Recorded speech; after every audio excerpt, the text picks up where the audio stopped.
Welcome to my channel, and this is English Podcast.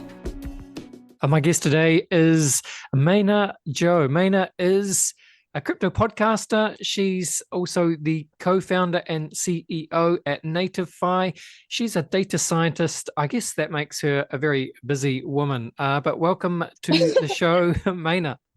Yes, exactly. You have a very accurate description, a very busy woman. Thank you for featuring me on the show. Really appreciate to be here. It is a pleasure. Look, we'll do what we do at the beginning of the show, Maina. It would be great if you could please introduce yourself. Love to hear a little bit of your personal and professional backstory, a little bit about who you are and what you've been doing in the lead up to co-founding Native. Hello, everyone. My name is Maina. Very glad to be here. My personal journey is actually very interesting, I would say. As Andy already briefly mentioned, I actually tapped into a lot of different areas, or I should say industry. And to be honest, right, compared to most of the crypto founders, I'm actually a very fairly new joiner in the crypto space. Before the end of 2021, I was mainly focused on data science. I was and has been a data scientist for almost 7 or 8 years before year 2021. I was mainly working with different consulting firms to deliver customized end-to-end data science solutions to solve different business problems across industries such as financial services, marketing, technology, and pharmaceutical.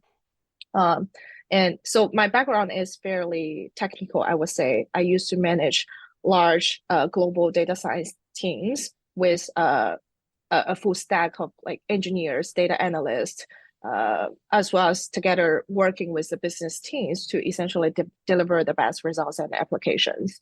And before the data science career, of course, I studied mathematics, economics, and a little bit marketing and business. So it's really the different areas of knowledge that form the current version of me today.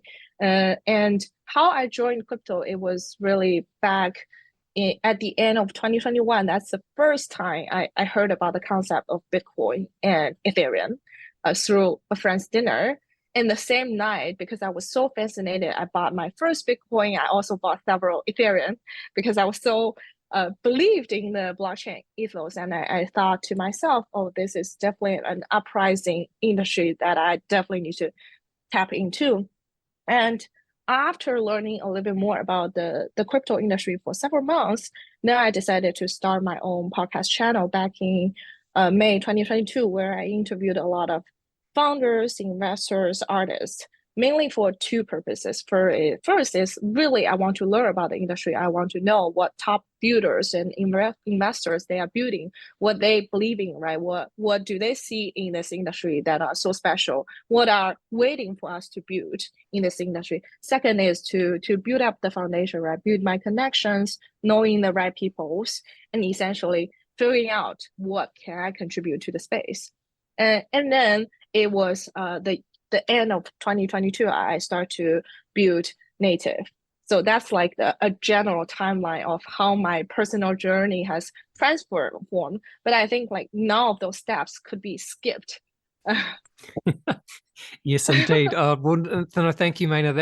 That makes sense. So, understand where we are then. So it'd be good, I think, if you could describe a little bit about what Native is, and I guess kind of what the original vision was, whether that is still true. I guess the problem that you're trying to solve, and then we can go from there. But yeah, Native.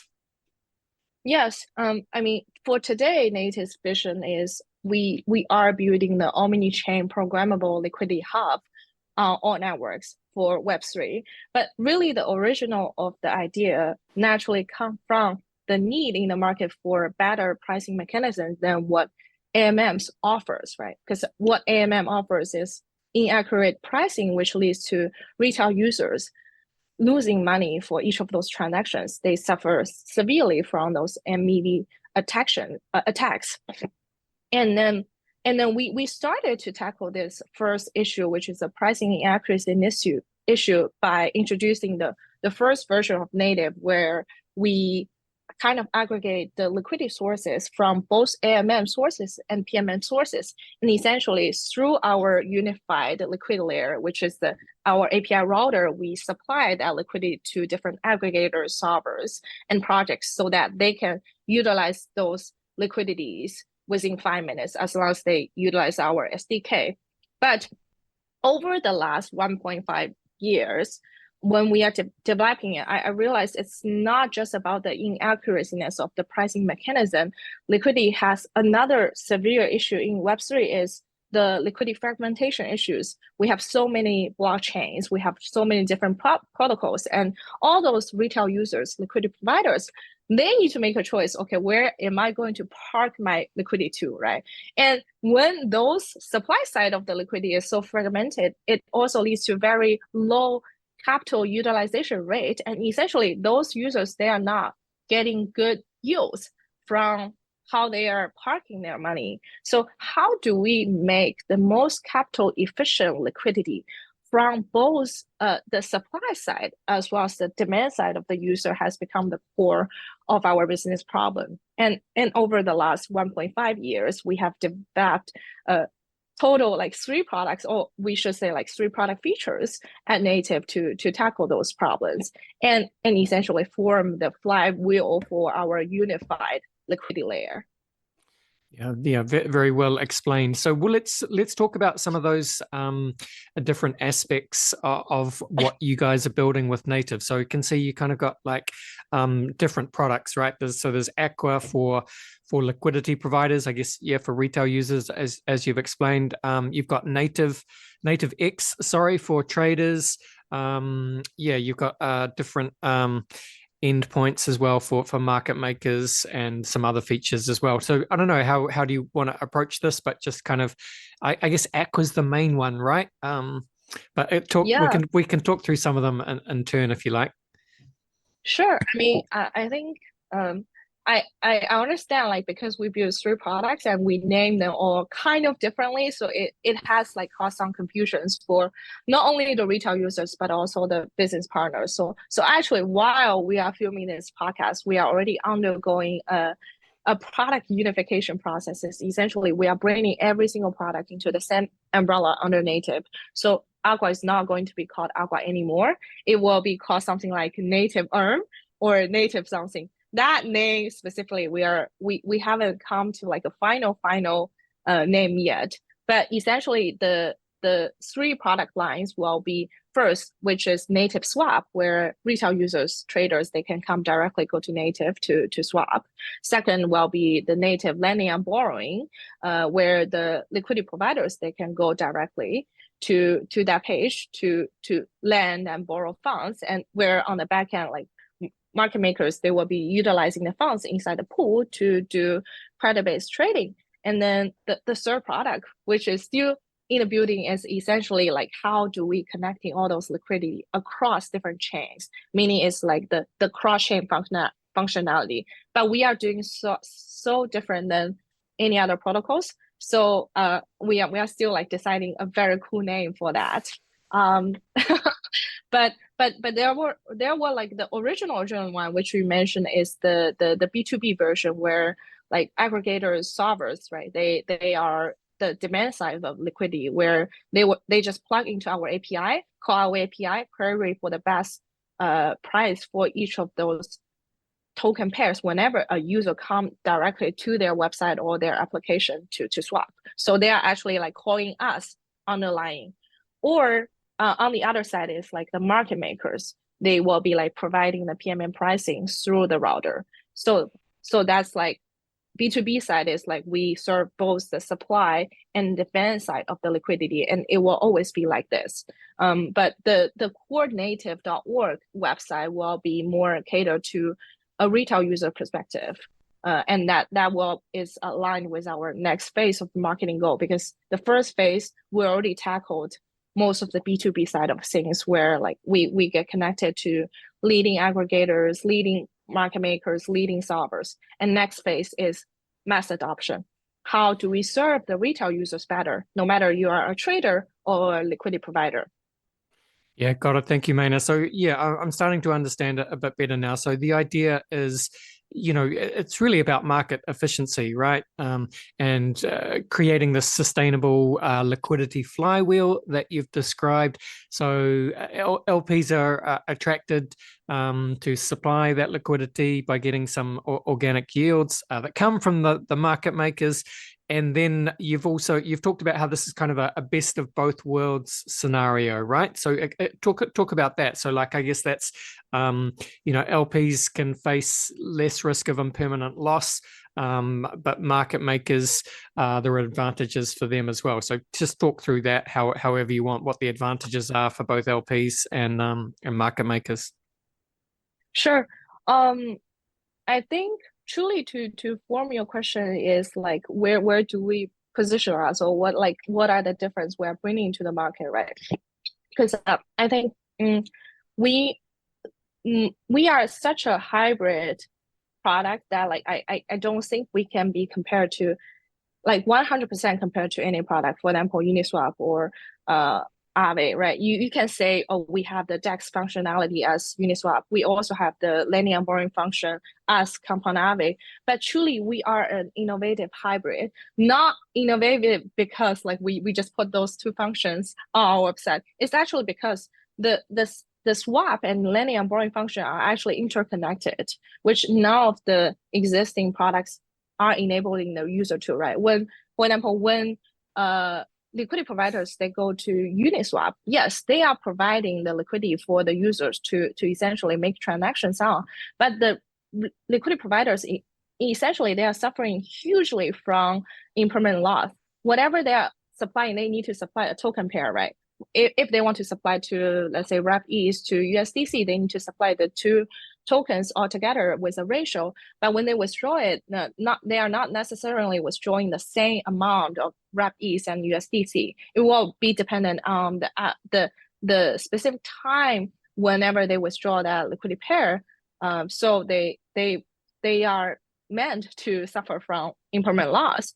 On the other side, if you go to, let's say, supply assets to a lending and borrowing protocol, those assets are primarily being used for retail users borrowing over collateralized against that pool. So your capital utilization rate for inside the lending and borrowing pool is capped to be 100%, and usually it's because it's over collateralized. So the max LTV is usually like 70% or 80% or 60%, even lower. So the low capital utilization rate will lead to a pretty low yield for those liquidity providers. And why we are so special is, first, we allow the liquidity providers to do the lending and borrowing just exactly similar to Compound Aave, single token supply and borrow without impermanent loss. But whatever they deposit into the pool is actually being utilized by the market makers to do credit-based trading, credit-based settlement. So that means the assets inside the pool, the capital utilization rate is really, really high. Now we just did our testing for the product, right? The interconnectors of the lending and borrowing plus swap on zk-Link, and daily the average capital utilization rate is at least 300%, and on a good day it could be like 500% to 600%. And this kind of capital utilization is not being seen on any other lending and borrowing protocol or DEXs. If you want to crunch some numbers, I think like for utilization rate, how we calculate here is you use your daily trading volume to divide by the TVL, right? So if we apply the same mathematics to Uniswap V2, it usually is daily 10% to 20%. Uniswap V3 could be 40% to 60%.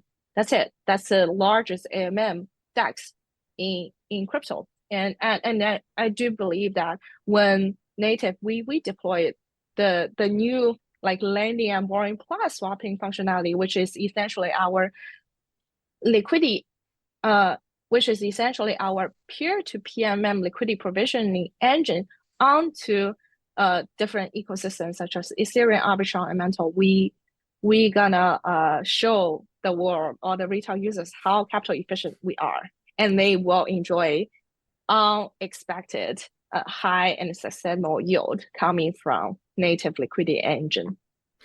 Fantastic. And just to explain what chains Native is compatible with at the moment, and how will that change in the future, Maina? Yeah, the swap functionality is currently live on 10 chains. You have most of the EVM compatible chains, Ethereum, BNB, Arbitrum, Mantle, Polygon, the list goes on, right? And then for the lend and borrowing or native earn, it's currently just finished the testing phase on zk-Link Nova.